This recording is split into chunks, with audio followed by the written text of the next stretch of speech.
So this video will be about the AR marker detection, how we're going to use Vuforia to detect our marker.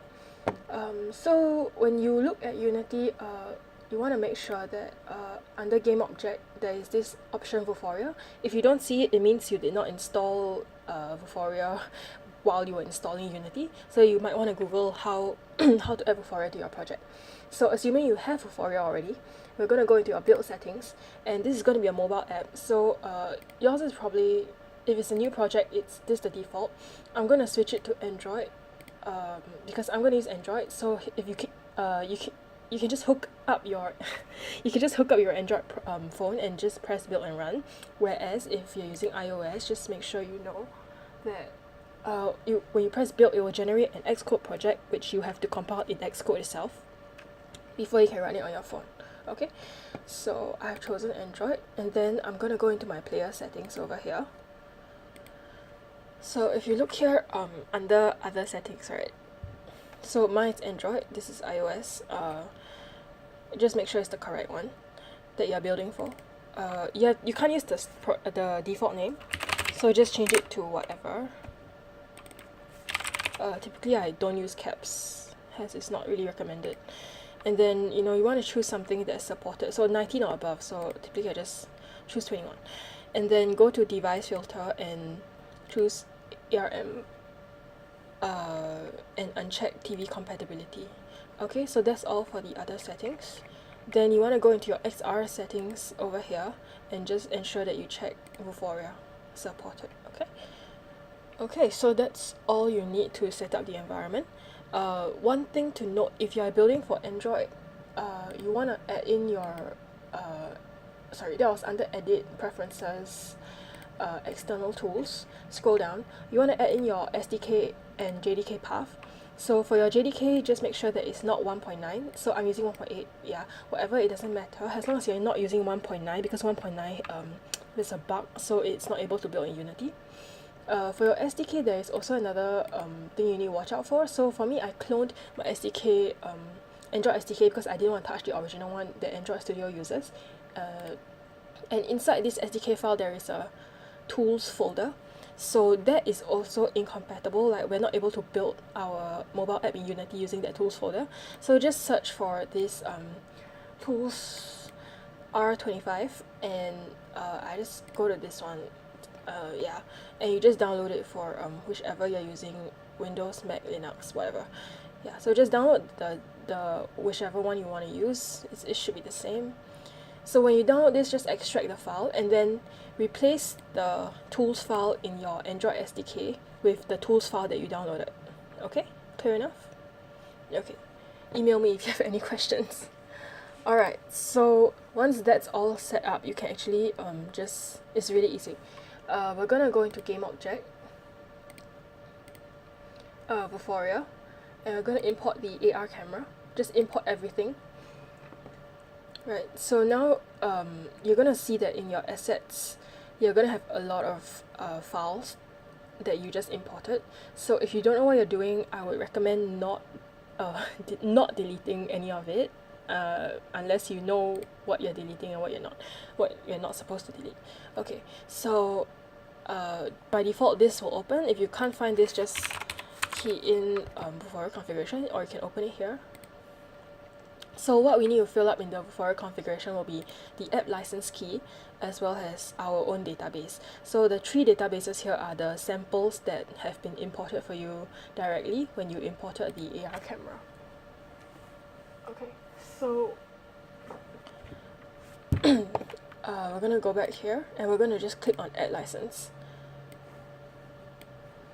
So hang on, let me log in.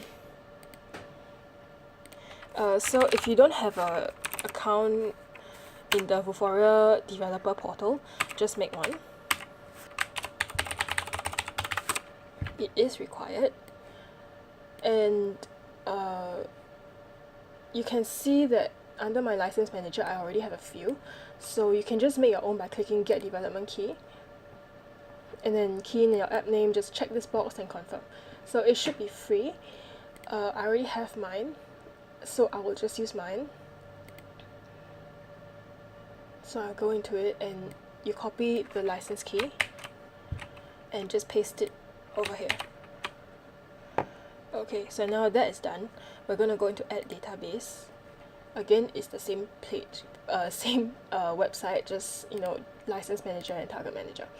Okay, so I already have a database. It's very easy, just make your own and then device, because you want to store your marker on your device for now rather than get it from a cloud or whatever. So you just create a database of name, and I'm going to use my existing one, which is this one. So I would last I checked, you're not able to you're not able to delete databases, only rename them. So I wouldn't keep making new ones. Okay, so if I go into my database, you can see here I already have a marker. How do you add this marker? Just click add target, single image, choose the image file. So here they are the specifications.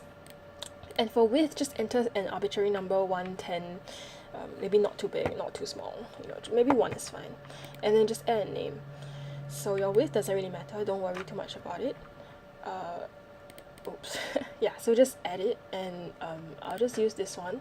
So you can have multiple targets per database. And if you look here, my stone marker has a 5-star rating. So you can refer to Vuforia. They have a guide on how to just pick markers that are good. So you can see this marker has a lot of features and feature points, and that's why it's easily detected. Okay, so we go back, and I'm just going to download my database for the Unity editor. Okay, and once it's downloaded, you can just click on the file to open it, and it will automatically open here. Or if you have multiple Unity files open, you can go to assets and import a package, and you know, just find the where you keep your where you downloaded it. So I'm just gonna open it by double clicking and import everything. Okay, so now if you go to your config, you will see that your database has your own marker, so just check it. And once you have that, we're gonna go into game object Vuforia, and the marker we created was an image, so I'm just gonna click on image and maybe just rename it, F2 to rename. So if you double click on your marker, you'll see it's not this. If you want to like rotate, you just hold you hold alternate and the left click to just drag your view. It's not our marker, so I'm going to just come here and choose my database, scroll out to zoom out, scroll down to zoom out, and just make sure it's your marker. So now you'll realize that because I imported this, there's a slight bug that I'm going to show you. I imported this new Vuforia image, right? If you go back to your Vuforia configuration, you'll see that all the defaults are checked and yours is not checked. So this is a common mistake that people always forget to counter. So just before you build, just make sure you check that your Vuforia configuration databases, the correct ones are checked. Okay, so this is all. So if you want to test it, you don't have to worry about the placement of the AR camera, although you probably want to delete the main camera away so you know it doesn't render two cameras. Okay, so if you want to just check, you can just, I don't know, create a simple cube, 3D object cube. That was a right click, by the way, to get there. And if you want to scale it, just press R, and then you can just make it smaller or something. W to move and E to rotate. Let me say again, W to move its position, E to rotate, and R to scale. Okay, and I'm just gonna leave it here, and then you can just press play if you have a web player. I don't. Your web player should appear in your game window. If you are missing a game window, just come here and you'll be able to find it.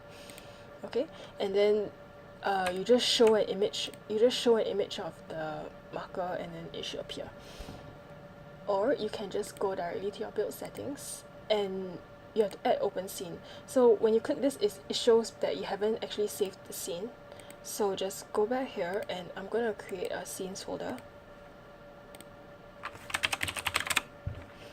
And inside the scenes folder is where we'll save it. So just Ctrl S to save, or Command S. And I'm just gonna name it my main scene. Okay, so now when I go back into my build settings, remember to click add open scene and make sure that your scene is here, and then you can just press build and run. Okay, so that's all.